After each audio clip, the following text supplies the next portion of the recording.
Is fasting a good way to save money?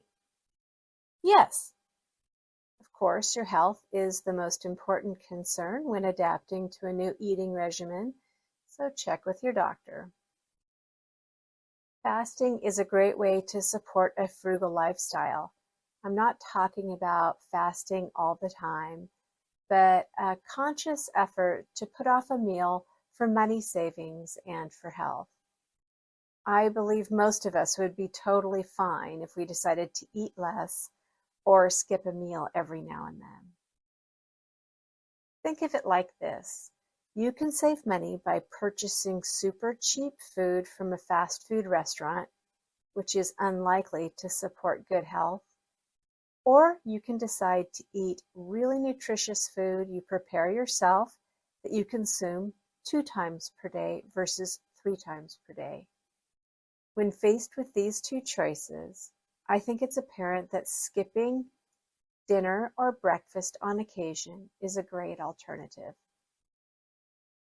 In fact, when I was looking up data for this episode, I learned that over 60% of Americans are overweight or obese. In full disclosure, I'm overweight, but just slightly. If I lost 4 pounds, I would be at the high end of normal weight for my height. While I know losing 4 to 10 pounds would be great for me, I'm not trying too hard. As I age, I find that my face wrinkles look deeper when I drop a few pounds and, vanity. The connection to weight and fasting should be obvious. Many people who fast for health reasons include weight management as one reason they fast. There's many ways of fasting. There's intermittent fasting, 16/8 fasting, prolonged fasting, 5/2 fasting, 24-hour fasts, and more. Some religious systems require fasting. Islam practices Ramadan, and they do not eat anything during daylight hours, eating one meal just before dawn and another after sunset. Mormons fast one Sunday per month for 24 hours. So those are just a couple of examples. I like to use 16/8 fasting, and that is how I eat most days. That is, I begin eating in the morning at 8 or 9 o'clock, and I eat my last meal sometime between 2 p.m. and 6 p.m. My spouse fasts every Tuesday. His last meal is at about 6 p.m. on Monday evening, and his next meal is breakfast on Wednesday morning. 5/2 fasting involves eating no or very low calories twice a week, hence the ratio of 5/2. They eat normally 5 days a week. Prolonged fasting is fasting for 2 or more days.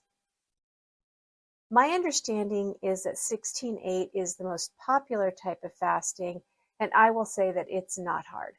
As I mentioned, I'm a little overweight and I fast most days using the 16/8 method, so clearly I'm getting enough food. How much money can you save by fasting regularly?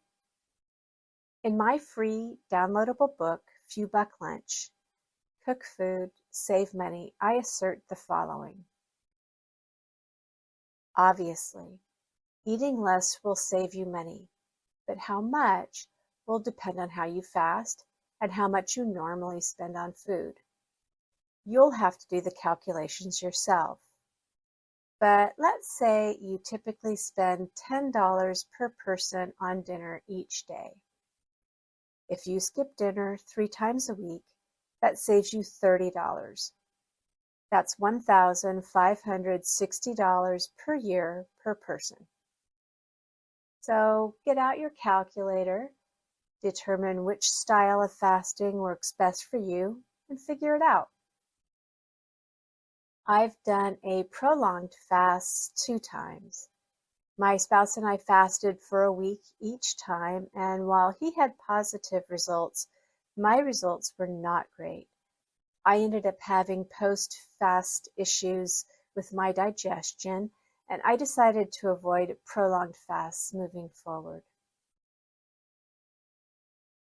The thing is, it's great to learn what it feels like to be hungry. So often we're inundated with food. It's easy to get, it's cheap, and within reach, so we never really feel hungry. Remember being a kid and patiently waiting for dinner?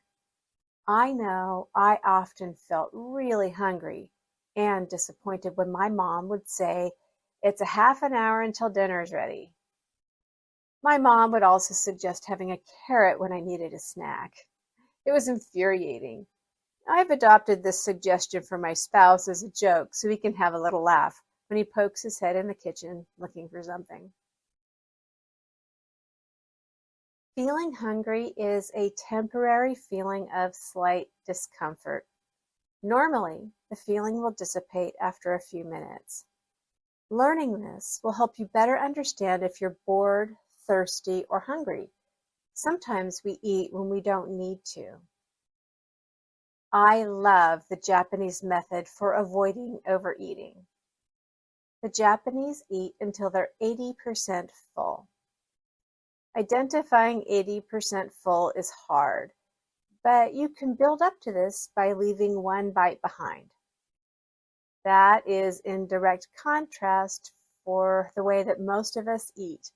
We like to clean our plate, no bite left behind. But if you can get used to leaving one bite behind, perhaps you can get used to leaving 2 bites behind, and so on, until you understand how much you should eat to be 80% full.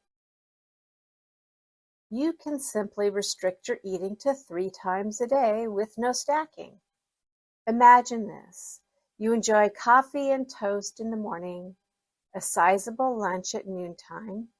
By sizable, I mean lunch is your main meal for the day with a substantial salad and an entree. Then at dinner time, you have a light meal. If you spend $3 2 times a day on snacks, you can expect to save a couple $1,000 by the end of the year by just not snacking. Or you can avoid breakfast most days. I know there's a popular thought that breakfast is the most important meal of the day, and in a way it is. If you break your fast with a donut, you've done yourself a disservice. I know that if my first meal of the day is full of refined carbs and sugar, I'm more likely to eat like that for the rest of the day. Remember that breakfast is breaking your fast. It's the first meal consumed after an overnight of not eating, and it can happen at any time of the day. I like to break my fast with a lot of fiber in the form of a high-fiber English muffin, or lately I've also been having groats, which is the whole grain version of oatmeal.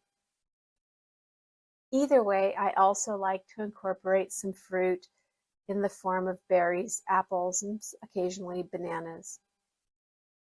Consider fasting versus quick meals from your local fast food place as a more mindful way of preserving your bank account and to establish a relationship with food and eating. As I've mentioned repeatedly, I'm not a doctor. I'm just a woman who's lived 58 years, and I'm informed by my years of living. So take my advice for what it's worth. Even if you never skip a meal, you can conduct a quick exercise to learn more about how you're spending money on meals and learn where you can limit your spending, like in the example of cutting out snacking. Next time on Page Power, the power of core meals.